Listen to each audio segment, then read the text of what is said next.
Welcome back to Newsmaker Live, and thank you for staying tuned. Here with me this evening is the Director of Statistics, Edwin St. Catherine, and he has been speaking on the issue of the GDP numbers for 2010, which, as you all know, or most of you know, have been brought into question, and he had been explaining the reason for the disparity in the figures between what was quoted under the former administration and used extensively in the 2011 election campaign, and what has been revised now to 0.59 compared to 4.4% as previously stated. And he explained that earlier on in the program. For those of you joining us late, I'll give him another opportunity to just clarify in a nutshell what the differences were. But we were speaking about the National Accounting Questionnaire that goes out to businesses, and you said that you have a 30% response. Yeah. That is significantly low. Yeah, it is.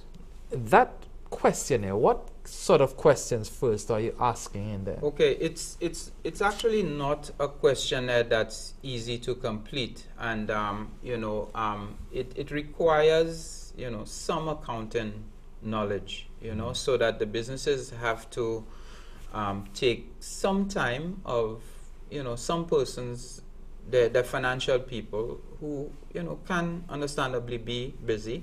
We understand that, but, there is a national need here, right? For planning purposes, for economic management of the state, and that's where the word statistics comes from, information required to manage the state.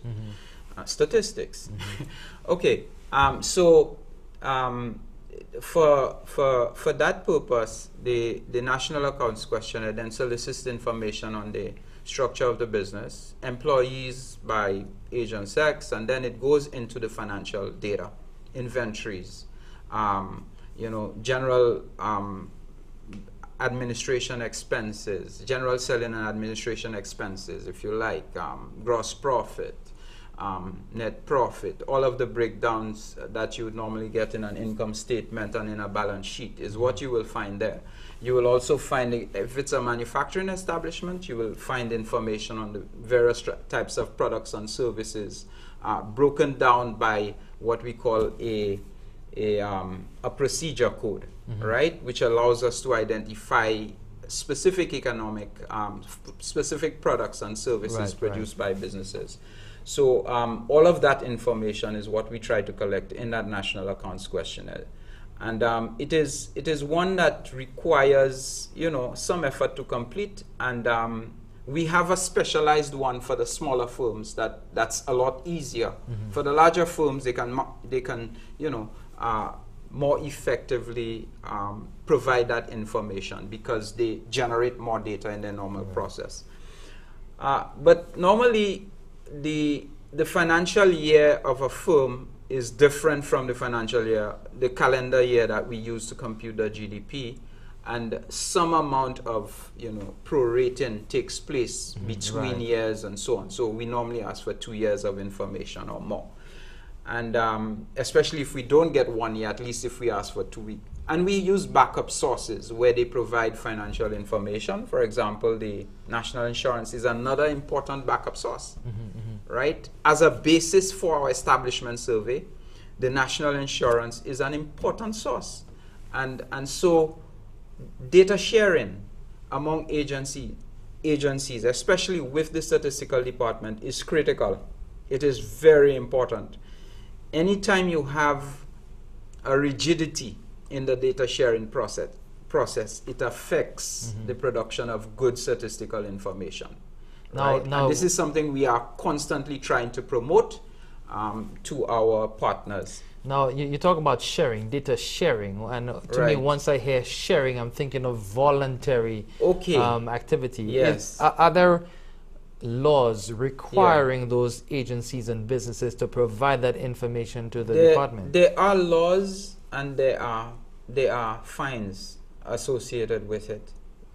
It's normally such a cumbersome process that you don't want to. Usually, you don't want to get into a situation where you fine a firm right? So we try to indicate that a law exists, and especially to indicate, even more importantly, that the information that is provided is kept in the strictest confidence. Because businesses have competitors, right? They have to protect the information that they provide to you, Right.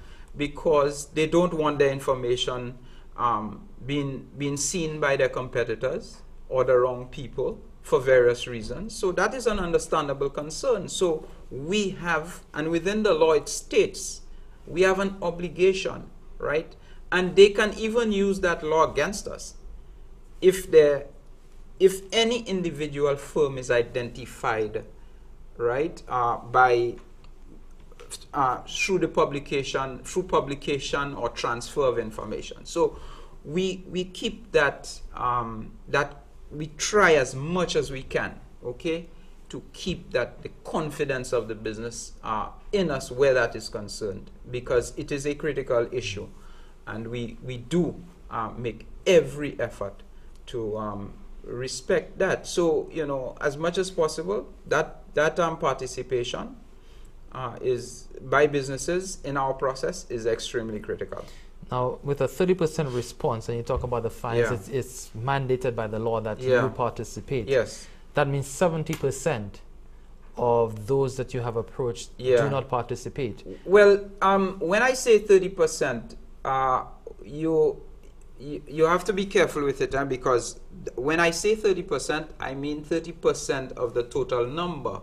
So there are 3,000 businesses in St. Lucia. Oh, I see. For 2,500 formal businesses and many sole traders, operators, right?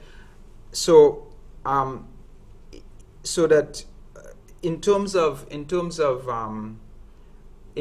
that issue, the 30% is of that group generally. Right. But of the total value added, the percentage participation is higher, maybe 40%. You know, I'm not sure.